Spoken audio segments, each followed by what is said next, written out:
Let's start then.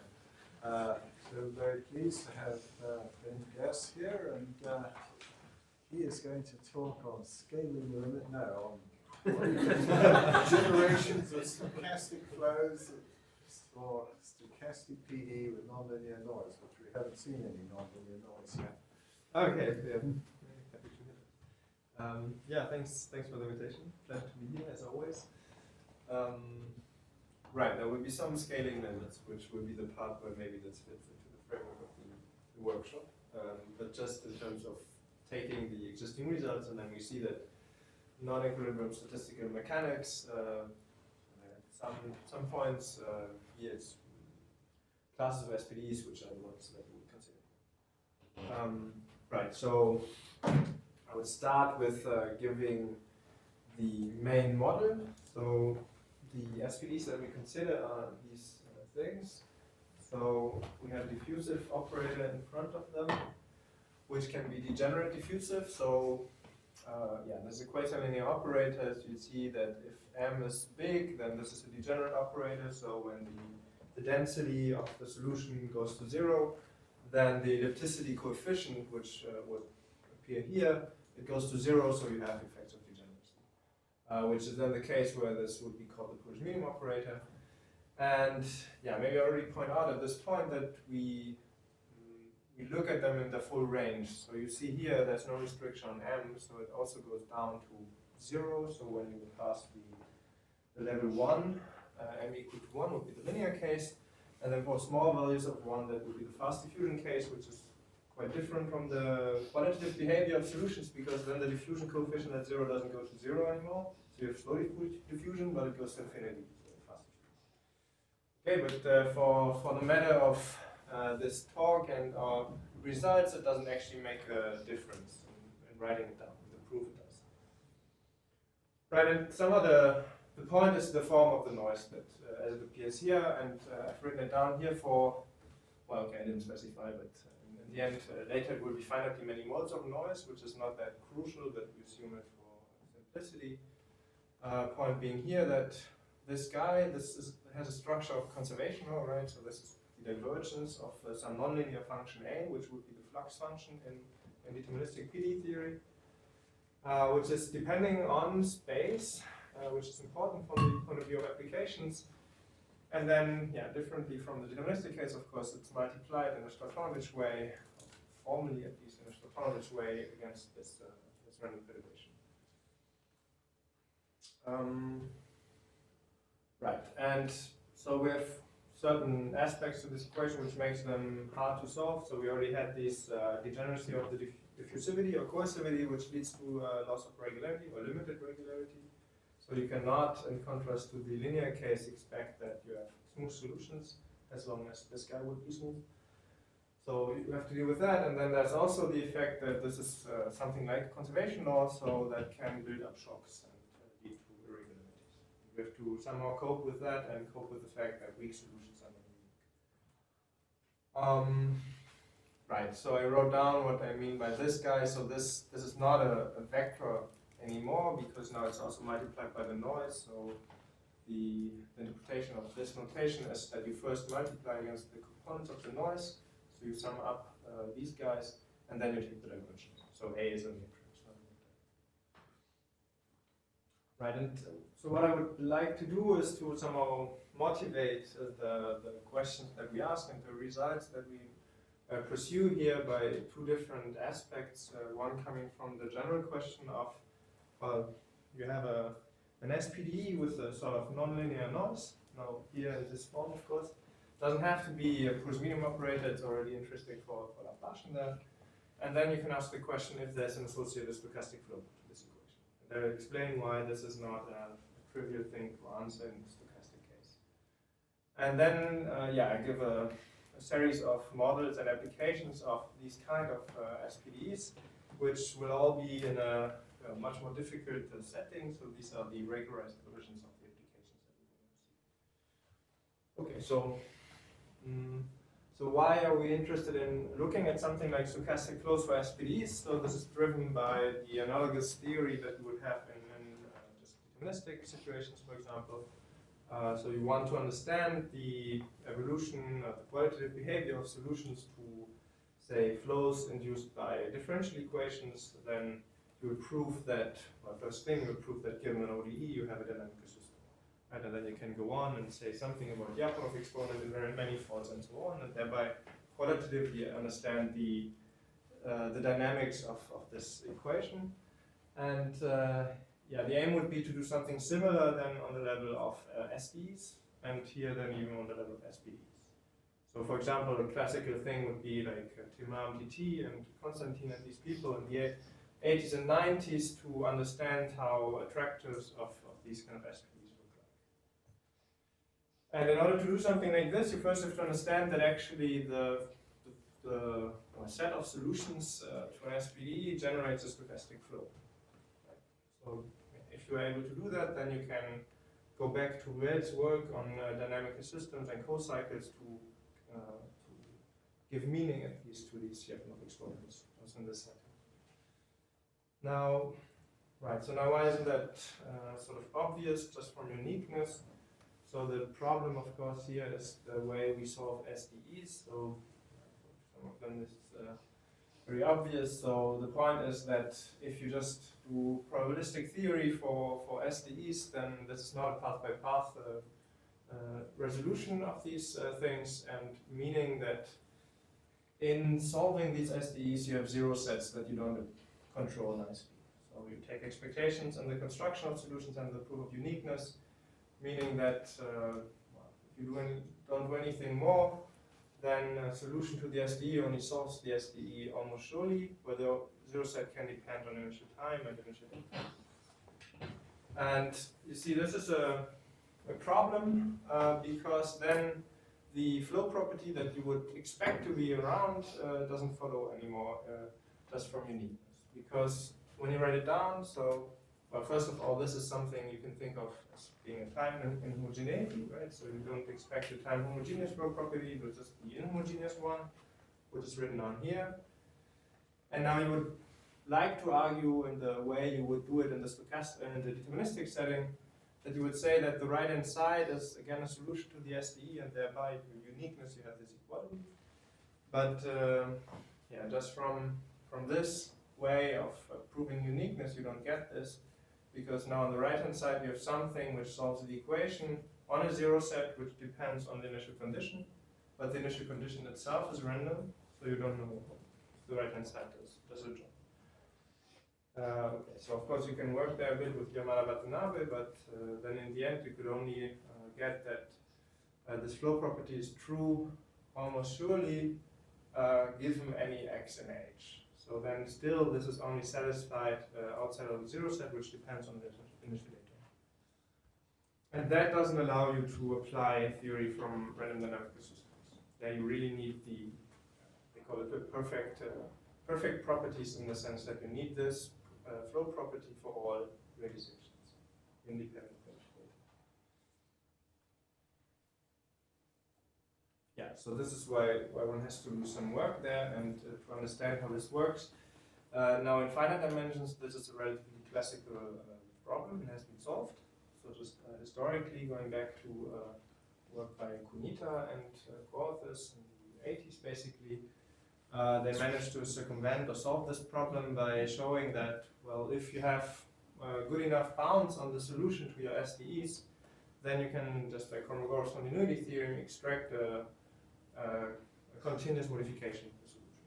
So then you have continuity in all of the arguments for this one, and then you can make a simple argument, like you have this equality for all initial data almost surely. So you take a countable dense subset, you have it on a uniform zero set there, and then you extend.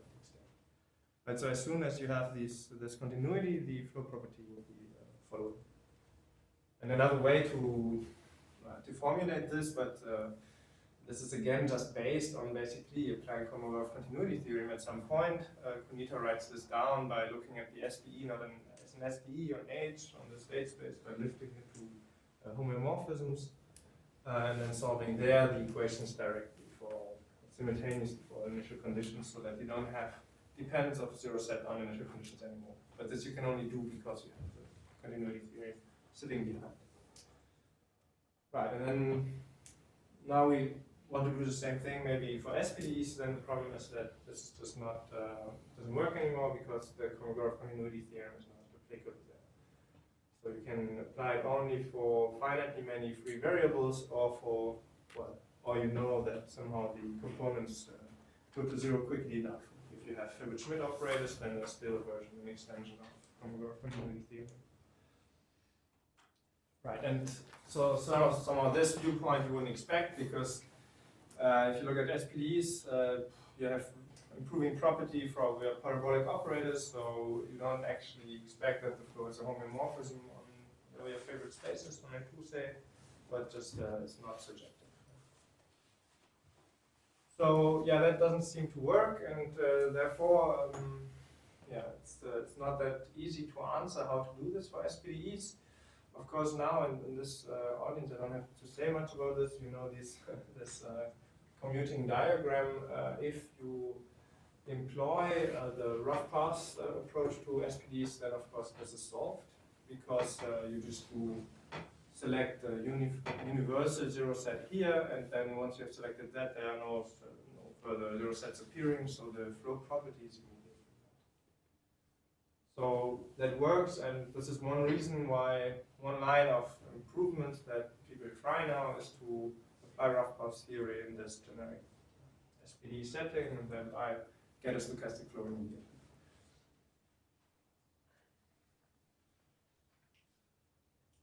Okay, so however, this has been worked out only in a few cases, and if you look into the literature of papers actually doing random dynamical systems and working with attractors and so on, so there's a lot of these papers, and 99% of them use this simple structure of noise.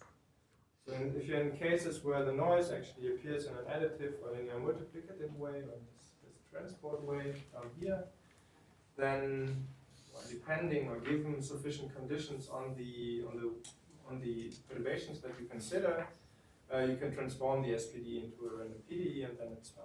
Right? So just run it down in the simplest case here. So if you have a differential operator in front here and then additive noise, then you just subtract it.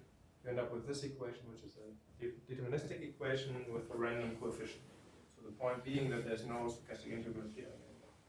And then you can just fix the realization of your varying process and solve it uniquely and get the flow property from it. So, yeah, so virtually almost all papers there use this strategy, which works as long as you have the structure of the noise and as long as you're still able to solve this guy, which can be, of course, a complicated equation. Right, and this was well known. This is already done by Franco Flanduli and Hans Kraul in the early papers on attractors, in '93, I think they were. And then Franco also discussed this problem for nonlinear noise, how to extend theory of random dynamical systems to diffusion coefficients which are not linear in this work, but he couldn't go any further than looking at diffusion coefficients which are rapidly decaying. Right, so this was the status of the theory of in '95, and then there's a while not so much until this rough path approach was adopted. So there's this paper by Massimiliano and Tindel, where they invent the rough path calculus for SPDEs. So based on that, you should be able to deduce the flow property. Then there's this one by Yashadil and Peter Fritz, where they managed to put forward a path-by-path treatment of these kind of semi-linear equations. So you have a leading operator L, which is linear and uniformly elliptic. Then you have certain nonlinearities in the function and the gradient, and you need noise to be of zero order type. So this H just depends on the values of U, not on the derivatives. And in this setting, so on the sufficient regularity assumptions, it's possible to write down the BSDE representation of this thing, which is then just a backward SDE, so you go back to finite dimensions. And there to use rough path analysis to do a path-by-path resolution on this BSDE level. And this again, it should immediately give, because it's path-by-path argument, the flow property also on this level. Okay, it's not something they write down in the paper, but it should be immediately from the method. Right, so yeah, these are the historical remarks, and yeah, some of the starting problem of why we looked at these kind of equations in a path-by-path analysis way, because even if this is the Laplacian, if you're confronted with an SPDE of this type, then it's not clear if there's an associated stochastic. So there's not this SPDE representation, there's no, it's not clear how to do it. Okay, so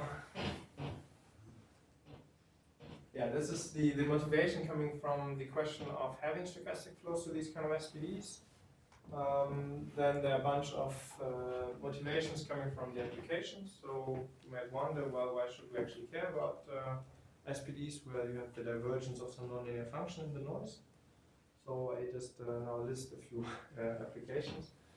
Yeah, just to recall, this is the general class we want to have, and the applications we have in mind are these weakly interacting diffusions, which appeared in mean field games. So this is historically the first motivation we had to look at these kind of conservation laws. Then there's the Dean-Kawasaki model, thin film equation, and fluctuating hydrodynamics. So I think I don't present them in that order, but in principle that's what's behind. So yeah, so weakly interacting diffusions. So we only look at, so this is motivated by mean field games, but we're not actually looking at a game because there's no optimization problem that we solve. We just look at the way the particles or players in this game would interact. And the point there is that the interaction is weak, so you don't see what each other, all of the other players do individually, but there's the interactions where the empirical measure there. Then you may hope that if you pass the infinite player limit, that there may be effects like propagation of chaos, so that the limiting equation has a certain simple structure.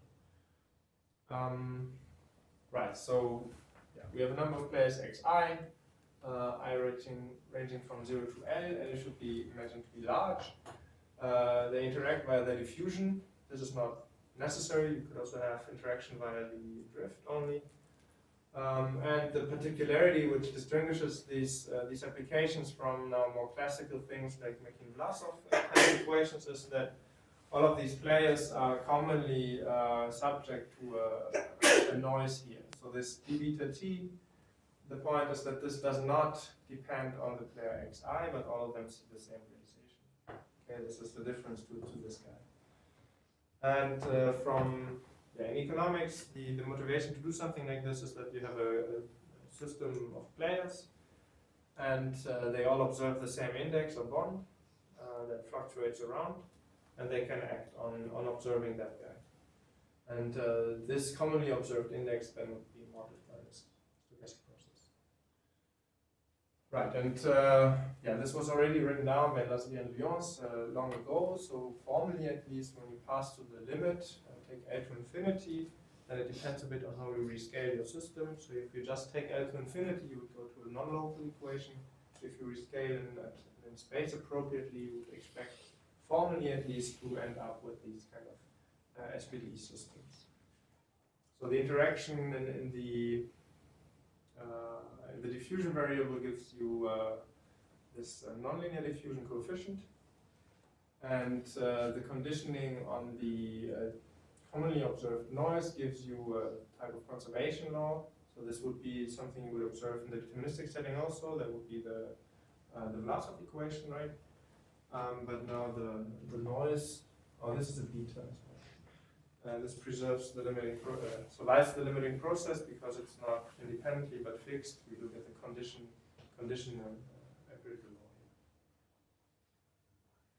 Right, and to some extent you can prove it. So just taking L to infinity and going to the non-local version of this is fine. So then you can look at the work by Cardier-Léger and Lyons and co-authors, where actually this is done in the linear setting. So the way you can prove it is when this the sigma is just identity. Okay, so and apart from that, the theory is not that well understood. Maybe one of the reasons why we were interested in going further there. Right, but I should emphasize that the structure of the equation that we are looking at is of a local form, right? So just making Vlasov would lead to non-local coefficients here because they depend on the measure in a non-local way, and then you would have to localize the interactions to it.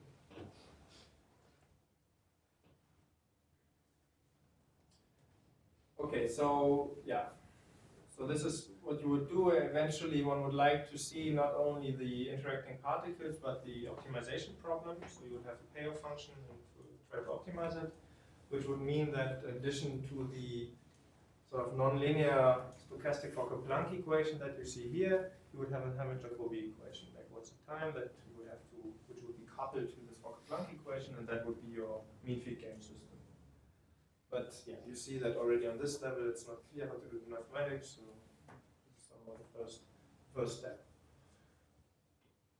Okay, so it's the first example. So the next one is from fluctuating hydrodynamics.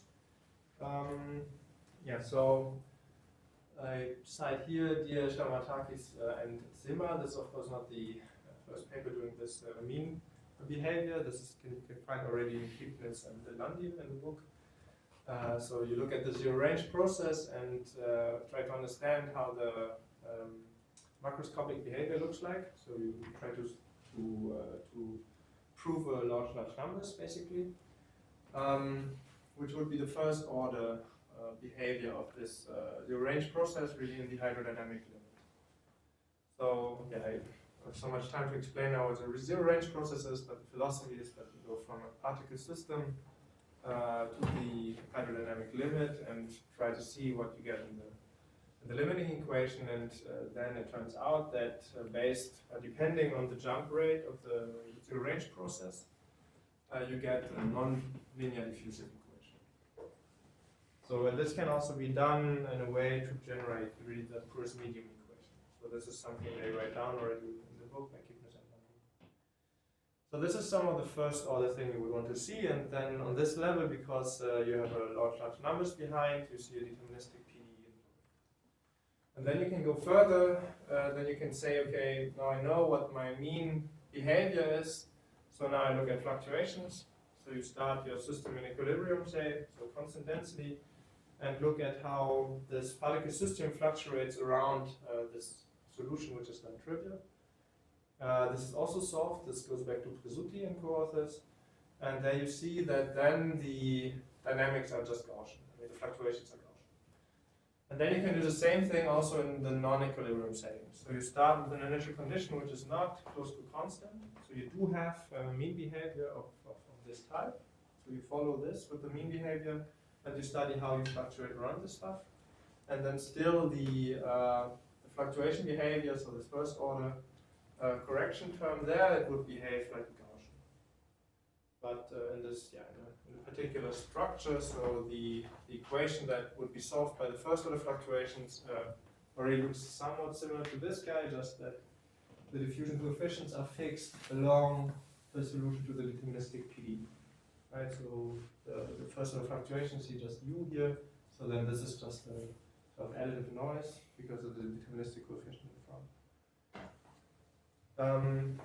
That would be the first order fluctuation behavior. And then what you can do is to say, okay, I want to understand how the zero order expansion, so this guy, taken together with the fluctuation expansion, so with the first order fluctuations, behaves as an SPDE. So we basically say, okay, I add this U plus somehow the scaling 1 over square root n plus the fluctuations. And then you want to derive an equation for this thing, and this would be what's described by these fluctuating hydrodynamic equations, which are nonlinear equations. And to first order, they correspond to describing basically both U and the fluctuations. But your dW is now much worse than your dW. Yeah, sorry. So I said it on the first slide. So the motivation, so what you would like to understand, but this is space-time white noise. So obviously we're not able to do anything on this equation. So yeah. So we have a case where this is regularized.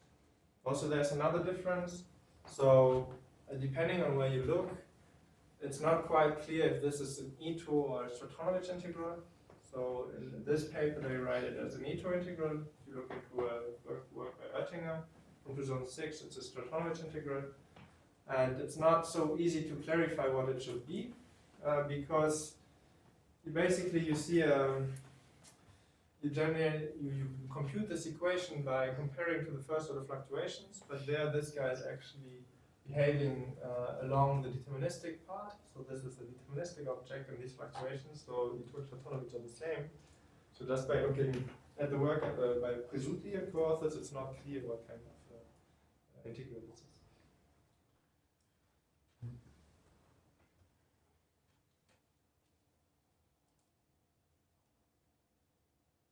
Yeah, and so this is somehow the motivation, how it's written down in this work. You can also find it by Bertini and Landim, where they don't argue so much in terms of mathematics, that you have at least these first two order expansions and then you can write down the whole thing.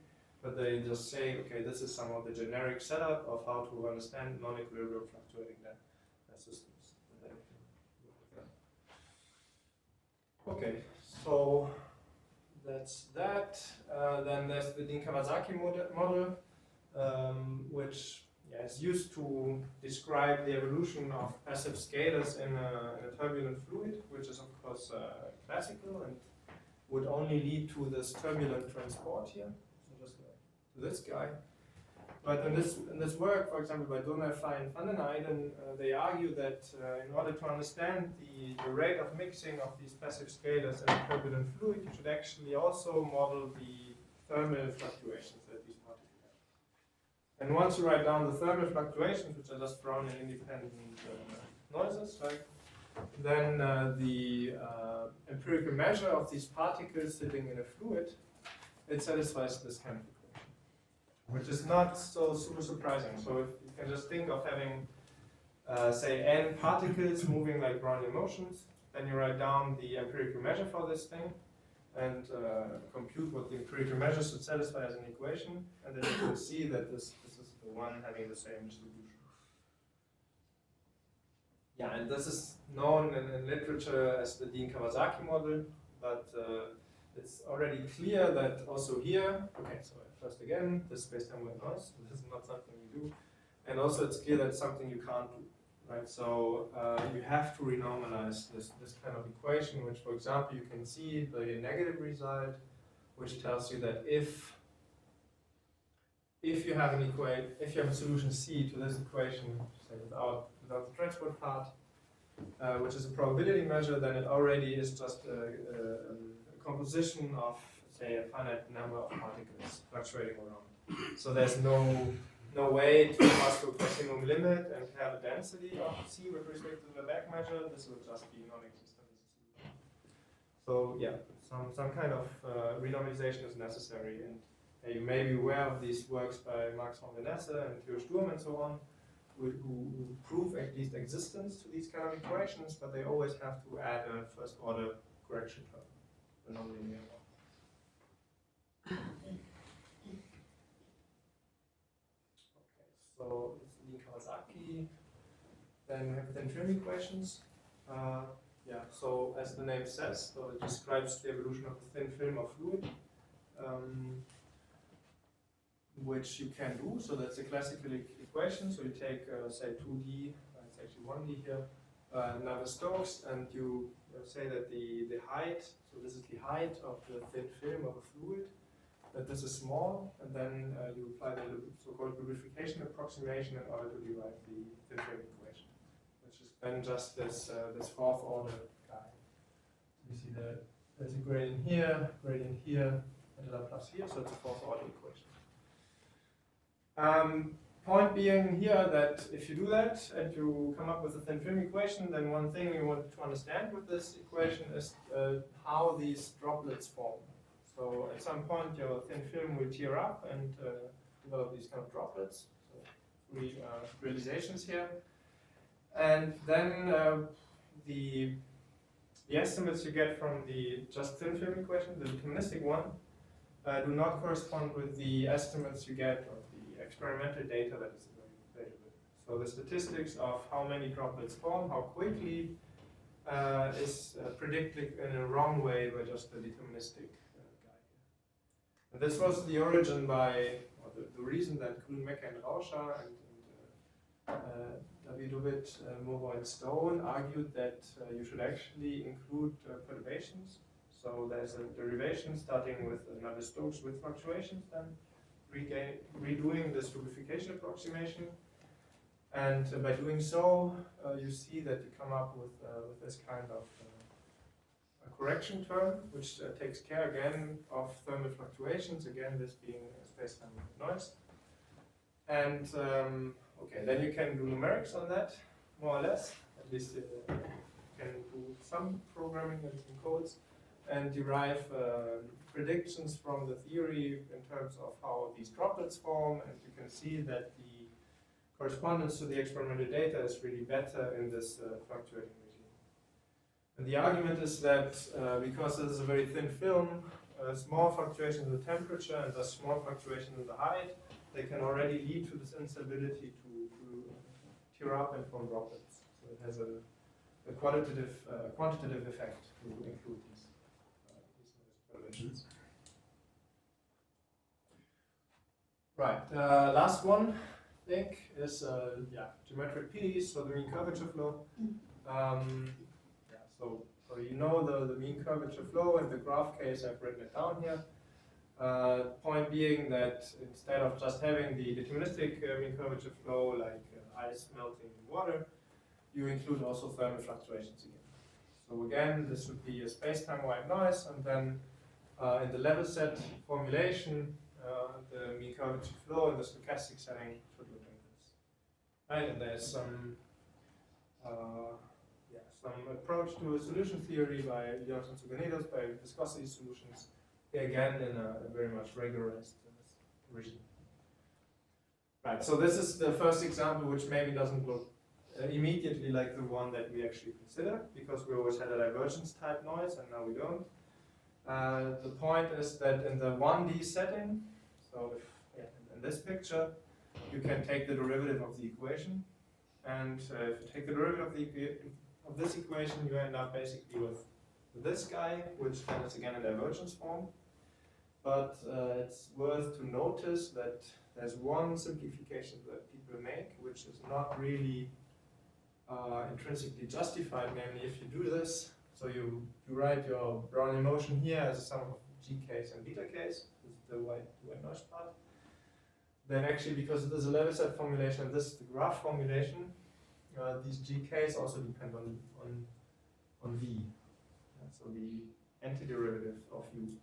So this is actually not fully in the setting of a divergence type noise if you keep the full equation.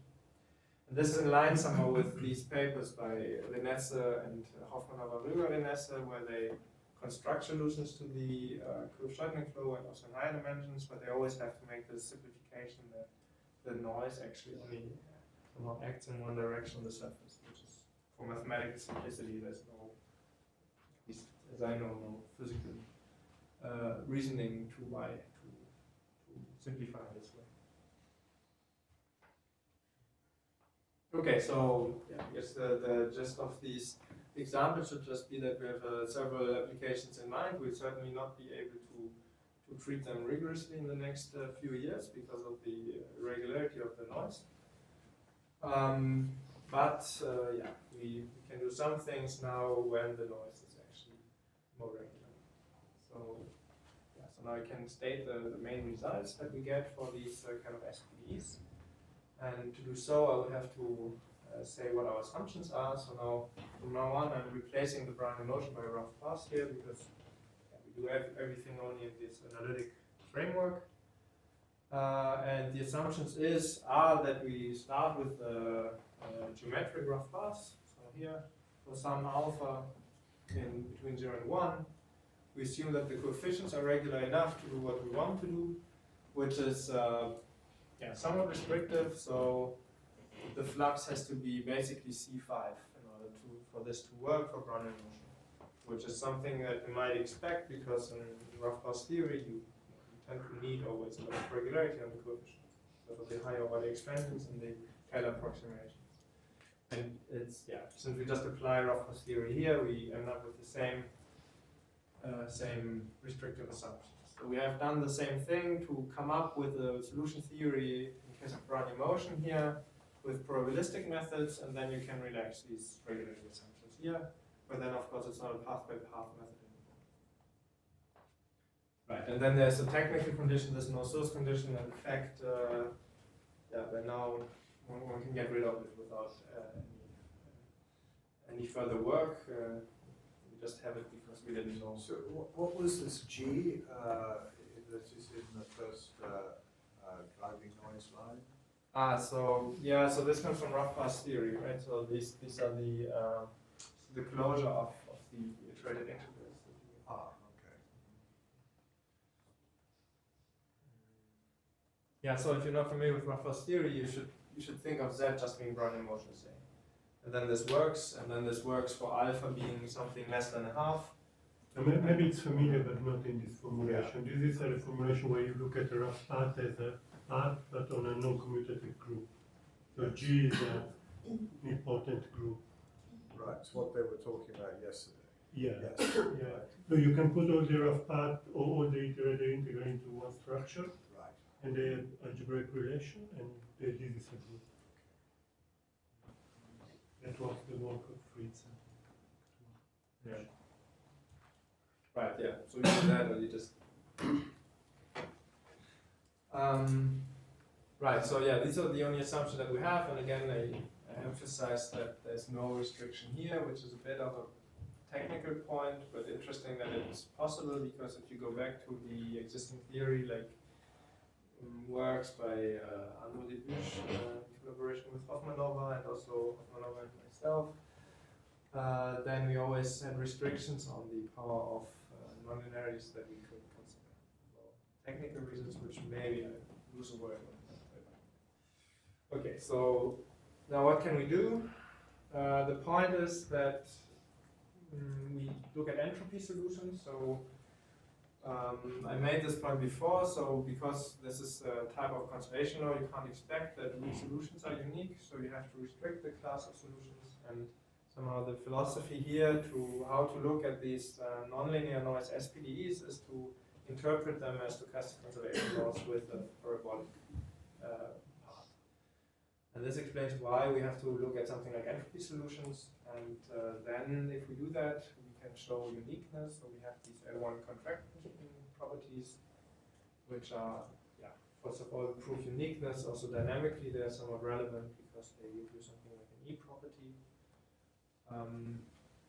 Second, we can show existence. So given an initial datum, which is L2 and non-negative in the torus, we also get the existence of a corresponding entropy solution with energy bounds. So can you say a few words about what an entropy solution is? Yeah, I would do that maybe in 4 slides, because then I'm going to comment on the proof and introduce the limits. Right, so I briefly mentioned that. So the one point is that in this formulation we don't need any restriction on the power of m, but this is partly true because a big chunk of the proof we deal with proving better regularity estimates on the solution. And these regularity estimates are actually only true, otherwise they're wrong really in non-negative initial data. So if we're in this setting, we can work with more regularity and thereby prove really uniqueness for all diffusivity exponents. If we give up the non-negativity, we can still work with the same methods for m bigger than 2. Then, dealing with the Cauchy, with the periodic problem, so working here on the torus, it's not really essential. Again, under restriction on the diffusion coefficient, we can do the same thing also for full space case. Okay, and now it's a bit like the natural space for these kind of equations would be L1, right? Because we have contraction in L1, we have preservation of L1 norms, so somehow one should do a full L1 theory. So in particular start with L1 data, or at least non-negative L1 data. And that's actually possible. So if you look on arXiv and look at the first version of our paper that we posted there, then we do the full thing, which is 20 pages longer and a bit annoying to do. It's just a localization procedure. So in the end, we decided to drop that stuff and write it in a more accessible, hopefully, version. So yeah, but it's there and it's not the essential problem.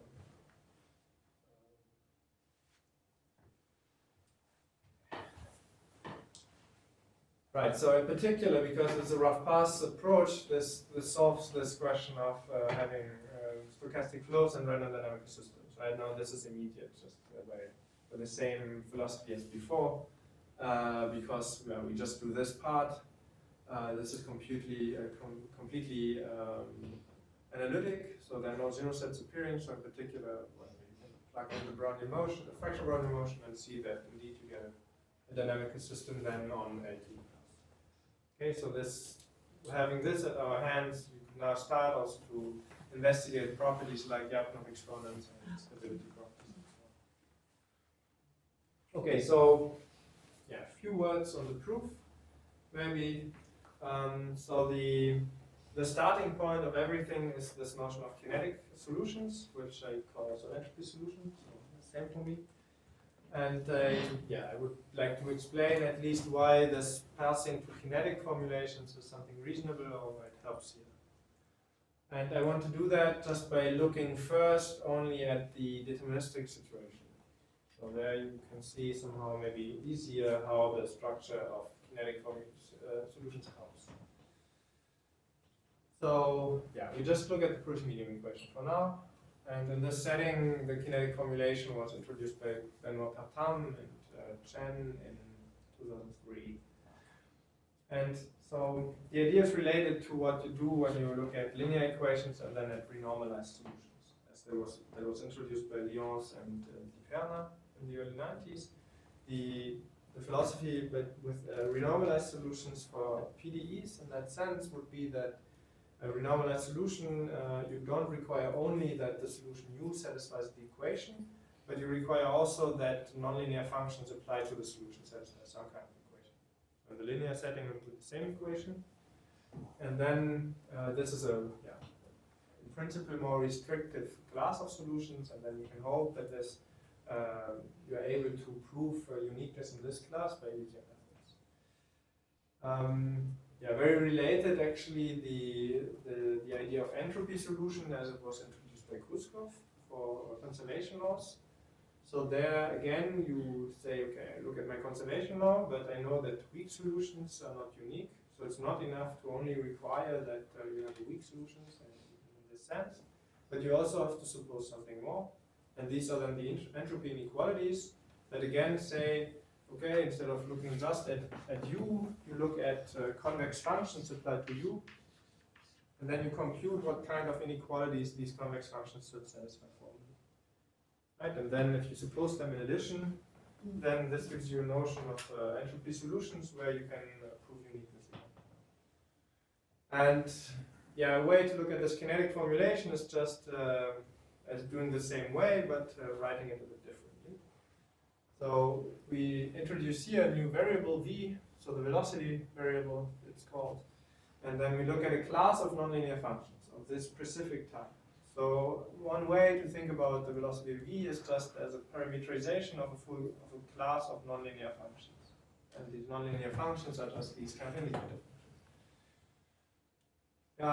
But the good thing about the kinetic formulation and why it's actually helpful to parameterize in this way is that now you can compute what this function chi does satisfy as an equation again. And the nice thing is that you get closed form. Okay, and I do some toy calculations here just to motivate that or to convince you that it's not that difficult to see what the kinetic formulation of the Proust medium equation actually looks like. So yeah, so if you do that, you would just formally take the derivative of chi in time, which means taking the derivative of such an indicator function, so that will give you Dirac, and then times dtu. Right? It's a chain rule. So now you plug in that dtu is a solution here, so you get this Proust medium operator, you pull in the gradient once, then the Proust medium operator turns into this guy. Then you pull out the divergence, so yeah, you just write it outside and you make a mistake, namely whenever the divergence of these derivatives hit the Dirac class. Now you get very formal by saying, well, can I compensate that just by subtracting what I added before? And Then somehow this next step is the key step why the kinetic formulation does help a lot, because now you can realize that, well, this is Dirac mass at v equal to u, but multiply it with the power of u. So this is just the same as multiplying it with the power of v, because they're the same on this set. But this is some of the key point, because this turns your nonlinear equation. So this was a nonlinear operator into a linear operator in terms of chi, as we see. Okay, and back here it's just chain rules again. So you compute what this of the Dirac is. It gives you the derivative of the Dirac times the gradient of u, which is this guy. Then, okay, here you don't do much. You just pull out the potent, this b to the power n minus 1.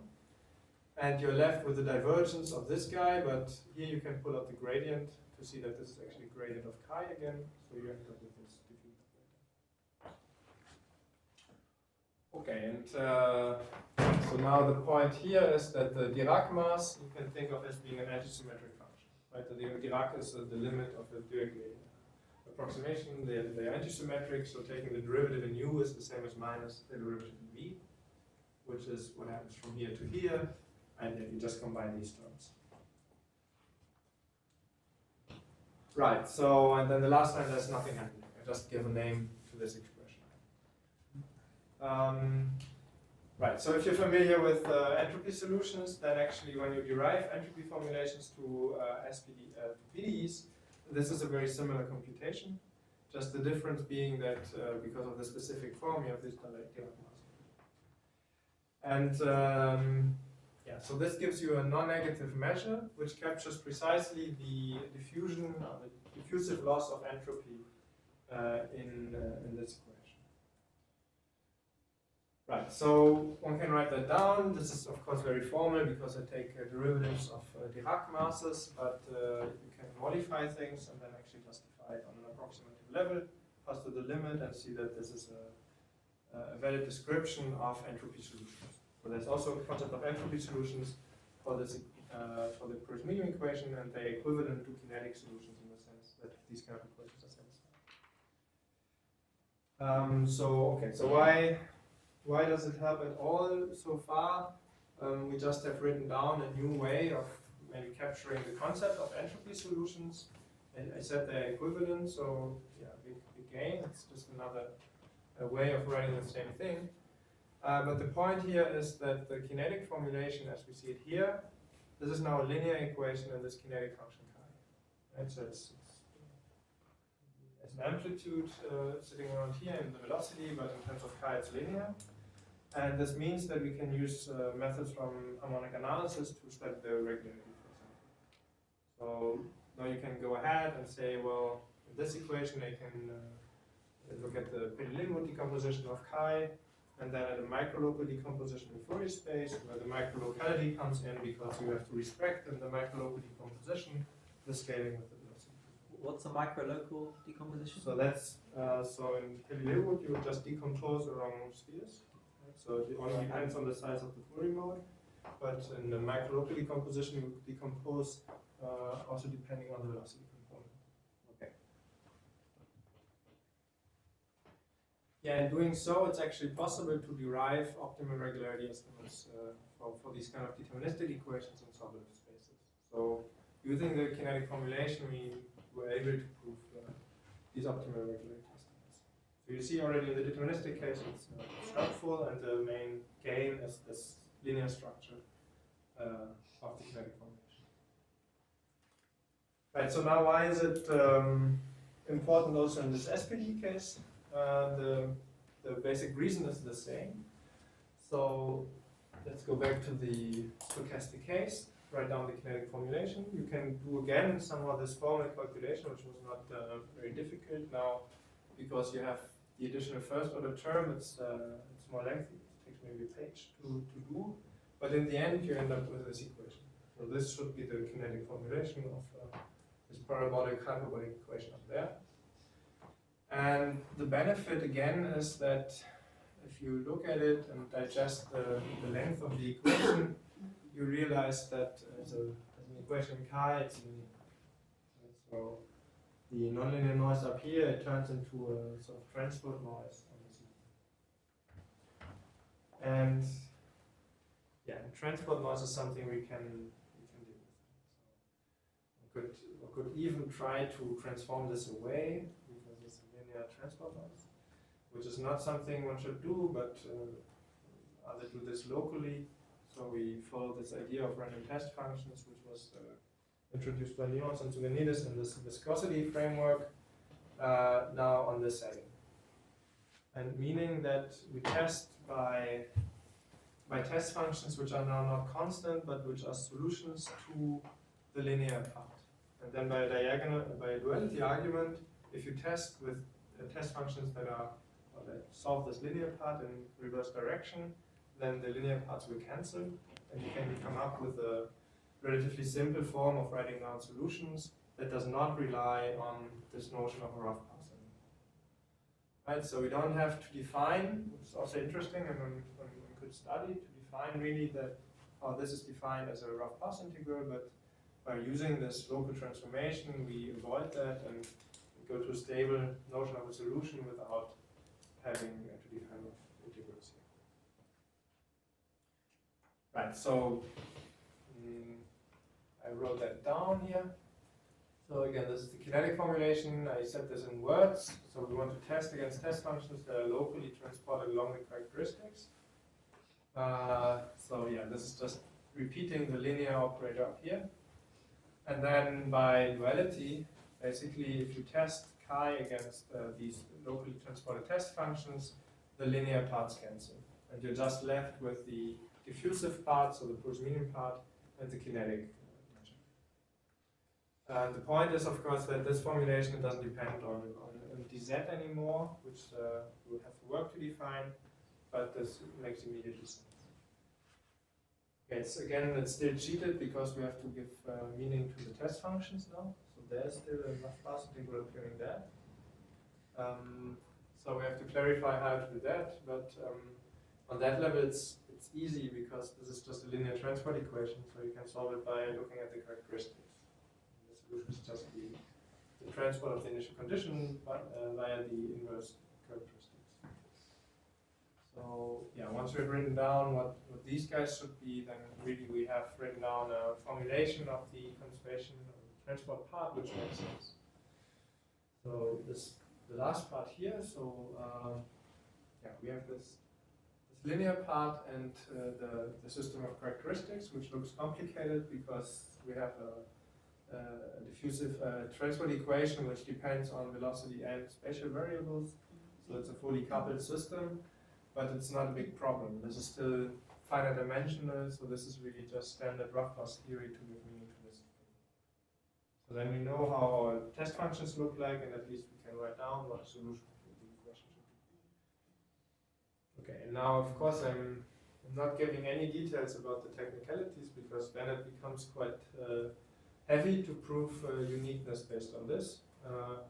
And yeah, on the level of mathematical techniques, what you need is basically commutator estimates, which is maybe not so surprising because there was the similarity of kinetic solutions to renormalized solutions. So commutators should appear. Okay, so then the difficulties, of course, in doing the commutator estimates, we have to control error terms, which are new error terms due to the noise. And there we have to explore cancellations, which they are there, but they're complicated to write down. So I don't know how to make this more explicit. Right, so yeah, and then there's this point that our results, they work for all of the orders of diffusivity, and in order to generate something like this, one really has to come up with new regularity estimates on the solution, which are more critical or optimal. And once you have this additional regularity, you can control in a better way the commutator estimates and show that they go to zero. Okay, so this is unfortunately quite dubious because it's like technically intense, notationally intense, as you can see here. So I don't know a better way how to present it in a talk, but maybe it gives you an idea of where the mathematical methods come from. Okay, I think I should stop. So. Yeah, these are the works where you can find what we did. I mainly spoke about this one with Ben Fairman, who was at the Max-Planck-Institut at the time of writing, and now is in Oxford. Okay, so thanks for your attention.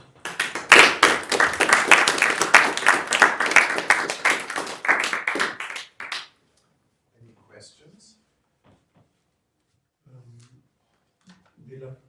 This like linear part Yeah. does not help you in any way with respect to conservation laws, or it just makes things worse? What do you mean? I mean the Proust media operator. No, it does help, yes. So this is what I hide in these regularity estimates. So the first minimum operator. So you can do the theory also without the first minimum operator, which is what we did with Takis, and then it also works. But here we also exploit the first minimum guy by using estimates. In the proof of existence, somehow it's easier because it gives you some kind of compactness. Since you get estimates of this type, u to the power n plus 1/2 as a gradient square controls, and which comes from the first minimum guy. And this implies actually that you also get a control on u in ln plus 1 time and w2 over m plus 1 space. So this is like a fraction sort of estimate that you get. And yeah, these are uniform for the approximations, so one can use some interpolation argument or Bernoulli's to go to a limit. I'm not sure what it is. So indeed, for the existence. And then it causes problem in the uniqueness, or So it's super annoying actually. So this is a lot of work to do this, and this comes from the you see the cursivity in the kinetic formulation? You don't see any good property? Like when you study monotone, in the monotone approach, no? Or maybe. Well, okay, because you're thinking about the uniqueness. Yeah, so this is not a monotonicity approach, right? Yeah. So we don't exploit this monotonicity in h minus 1 or whatever, what you could do for push media and the other approaches, because it doesn't work with the noise. I mean, if you think really about h minus 1 approach, this is not, it's not that flexible if you think about it in terms of the diffusion coefficients, because you always should need that whatever so E of u is our diffusion coefficient, and so it would be the gradient of something nonlinear, or it would be also just some nonlinear function. Then the problem is that you would need this to be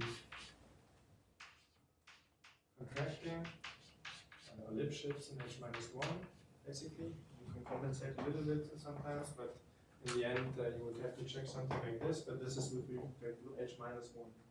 And this is not a property which you can actually check unless you're in linear cases. So I missed something absolutely crucial. You had a second order equation for the chi. Yeah. How did it become a first order for rho? Rho is the test functions, right? Right. So this is the equation, the full guy, and then we just choose test functions, and we are free to choose any form or class of test functions that we want, and we choose precisely solutions to this first order equation. Yes. And the idea is that if we choose it this way, then this first order part you get when you look at the product. So you get once the first order part from the chi part, once you get the first order part when you take the derivative here, Yeah. and they're chosen in a way so that they cancel. I see. Just by duality. So, okay, so now you have to solve the equation for the rho, but having made that cancellation, that makes the equation for the chi simpler. Is easy after that? What's the situation? Okay, so now here I'm just writing down what the solution should be, I mean the definition. Now, of course, you still have the problem to give meaning to this. Yes. So that's not that difficult because it's a linear equation. Right. But then to prove uniqueness, I mean, it's a different level. No, I understand. So I understand the issue with solving that equation, but for the chi equation, having got rid of the linear terms, You've now got an equation which has a Laplacian in it, and But the problem is that this time depend on the noise, so they are difficult to estimate. So you want to get rid of that from the equation. So this DZT That's is the the point of the I see. So having got rid of them, then it's a nicer equation. So yeah, in a sense, at least you can write it down and it makes sense without understanding really what this expression yes. You cannot estimate. I mean, estimating that expression is difficult. Yes. It's like a stochastic. Okay. is. So it's possible, and there's the other approach with nonlinear Yeah. view.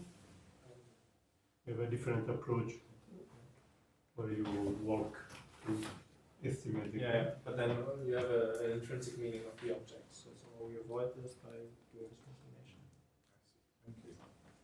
Any other questions?